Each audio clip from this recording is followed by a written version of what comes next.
Jalpally forest park ని public ఉపయోగించుకోవడానికి కేసీఆర్ గారు గవర్నమెంట్ ఉన్నప్పుడు యూజ్ చేసుకోవడానికి పర్మిషన్ ఇవ్వడం జరిగింది.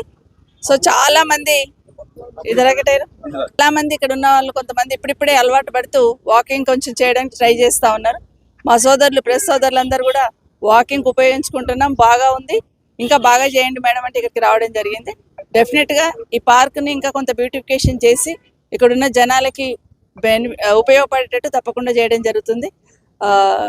గతంలో కేసీఆర్ గారు ఉన్నప్పుడు హైదరాబాద్ చుట్టుపక్కల ఫారెస్ట్ ల్యాండ్స్ అన్నీ కూడా సేఫ్ గార్డ్ చేశారు.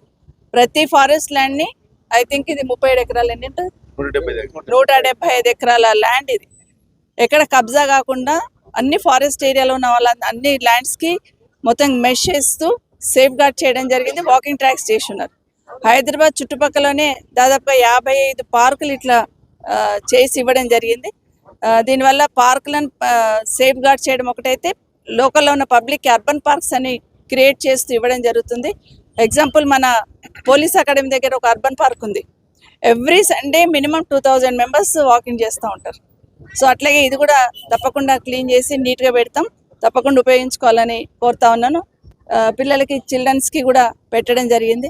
ఇంకా కొన్ని రిక్వెస్ట్లు చేస్తూ ఉన్నారు, ఇంకా కొంత ఇండోర్ స్టేడియం లాగా చేసిస్తే బాగుంటుంది మేడం అని అడుగుతూ ఉన్నారు. డెఫినెట్గా ఎగ్జామిన్ చేస్తాను. ముఖ్యంగా జల్పల్లి ప్రాంతంలో పిల్లలు ఆడుకోవడానికి ఎక్కడ కూడా గ్రౌండ్ అనేది లేదనేది ఎప్పుడు నేను ఫీల్ అవుతూ ఉంటాను. దాన్ని బేస్ చేసుకొని చేయడం జరిగింది.